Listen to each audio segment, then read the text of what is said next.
Assalamualaikum warahmatullahi wabarakatuh. Yang terhormat selaku pengasuh Pondok Pesantren Zainul Hasan Genggong, yakni Ki Haji Muhammad Hasan Mutawakil Alawah SHMM.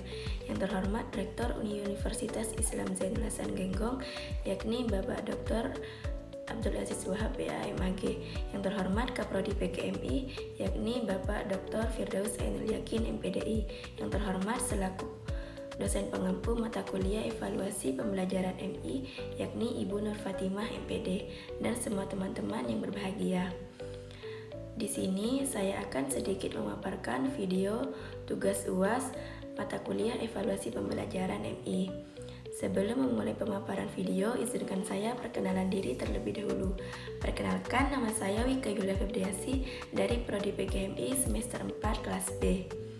Dan di sini saya juga sudah menyiapkan peta konsep yang berjudul Instrumen Evaluasi Pembelajaran. Yuk tonton videonya. Nah, di bagian tengah peta konsep terdapat materi utama, yaitu instrumen evaluasi pembelajaran. Instrumen evaluasi pembelajaran sendiri merupakan alat yang digunakan oleh guru untuk memperoleh suatu informasi mengenai hasil belajar siswa setelah mengikuti proses pembelajaran. Informasi tersebut itu juga sangat penting karena dapat menjadi dasar bagi guru untuk mengetahui sejauh mana tujuan pembelajaran telah tercapai. Melalui instrumen evaluasi pembelajaran ini, guru itu tidak hanya mengetahui nilai yang diperoleh siswa, tetapi juga dapat melihat kelebihan, kekurangan, perkembangan, serta kemampuan setiap siswa. Nah, dengan demikian, guru itu juga dapat menentukan langkah selanjutnya, misalnya memberikan pertanyaan kepada siswa yang sudah memahami materi atau memberikan remedial kepada siswa yang masih mengalami kesulitan. Jadi, evaluasi pembelajaran sendiri itu tidak hanya memberikan nilai, tetapi juga untuk meningkatkan kualitas proses pembelajaran. Oke, pada peta konsep ini terdapat 3 jenis instrumen evaluasi pembelajaran, yaitu yang pertama ada tes objektif, tes uraian, dan tes tindakan. Bagian pertama adalah tes objektif. Tes objektif sendiri itu merupakan jenis tes yang jawabannya sudah ditentukan sehingga siswa itu hanya memilih atau mengisi jawaban dengan benar sesuai dengan pilihan yang tersedia. Karena sudah memiliki kunci jawaban tersendiri yang sangat jelas, proses penilaiannya juga menjadi lebih mudah dan hasilnya lebih objektif karena tidak dipengaruhi oleh penilaian subjektif guru. Nah, tes objektif biasanya itu digunakan ketika guru ingin mengetahui penguasaan materi siswa dalam jumlah banyak dan waktu yang relatif singkat. Contoh tes objektif itu ada 4. Yang pertama seperti pilihan ganda, yang kedua itu ada benar atau salahnya, yang ketiga ada menjodohkan, dan yang keempat ada isian singkat. Kelebihan dari tes objektif sendiri itu lebih mudah dikoreksi, hasil penilaiannya lebih konsisten dan dapat mencangkup materi yang cukup luas. Namun kelemahannya adalah kurang mampu mengukur kemampuan siswa dalam menjelaskan pendapat atau berpikir siswa mendalam karena siswa itu hanya memilih jawaban sudah tersedia. Baik, yang kedua itu ada tes uraian. Tes uraian merupakan tes yang mengharuskan siswa menjawab pertanyaan menggunakan bahasa atau kalimat mereka sendiri. Nah, pada jenis tes ini siswa dituntut untuk menjelaskan, menguraikan, menganalisis maupun memberikan alasan berdasarkan pemahamannya terhadap materi. Nah, melalui tes uraian, guru juga dapat mengetahui seberapa dalam pemahaman siswa, kemampuan berpikir kritis, kemampuan menganalisis suatu masalah, serta kemampuan menyampaikan ide secara runtut. Contoh tes uraian itu ada 2. Yang pertama ada soal esai, yang kedua itu ada jawaban singkat yang membutuhkan penjelasan.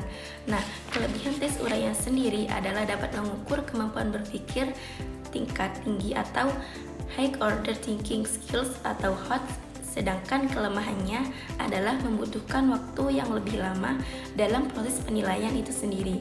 Terkadang hasilnya itu juga dapat dipengaruhi oleh subjektivitas guru apabila belum menggunakan rubrik penilaian yang jelas. Baik, untuk materi yang terakhir itu ada tes tindakan. Tes tindakan sendiri merupakan penilaian yang dilakukan melalui praktik atau kegiatan nyata yang dilakukan oleh siswa. Pada tes ini, guru tuh tidak hanya melihat hasil akhirnya, tetapi juga memperhatikan proses siswa ketika melakukan suatu tugas. Nah, tes tindakan bertujuan untuk mengukur kemampuan siswa dalam menerapkan pengetahuan yang dimiliki ke dalam praktik secara langsung. Selain itu, guru juga dapat menilai keterampilan, sikap, kerjasama, tanggung jawab, dan kedisiplinan siswa selama kegiatan berlangsung. Contoh dari tes tindakan sendiri, yang pertama itu ada praktik, yang kedua ada proyek, yang ketiga itu ada percobaan, yang keempat ada presentasi, unjuk kerja, dan yang terakhir itu ada observasi sikap. Nah, misalnya pada mata pelajaran IPAS, siswa itu diminta melakukan percobaan sederhana. Guru itu akan nulis bagaimana cara siswa menggunakan alat, mengikuti langkah-langkah percobaan, bekerja sama dengan kelompok, hingga mampu menjelaskan hasil percobaan tersebut. Nah, kelebihan dari tes tindakan ini sendiri yaitu mampu memberikan gambaran kemampuan siswa secara nyata, namun pelaksanaannya itu memerlukan waktu yang lebih lama, serta membutuhkan rubrik penilaian agar hasil evaluasi itu lebih objektif. Baik, kesimpulan dari materi yang saya paparkan tadi yaitu berdasarkan peta konsep ini dapat disimpulkan bahwa instrumen evaluasi pembelajaran merupakan suatu alat yang sangat penting dalam proses pendidikan karena membantu guru mengetahui keberhasilan pembelajaran yang telah dilakukan.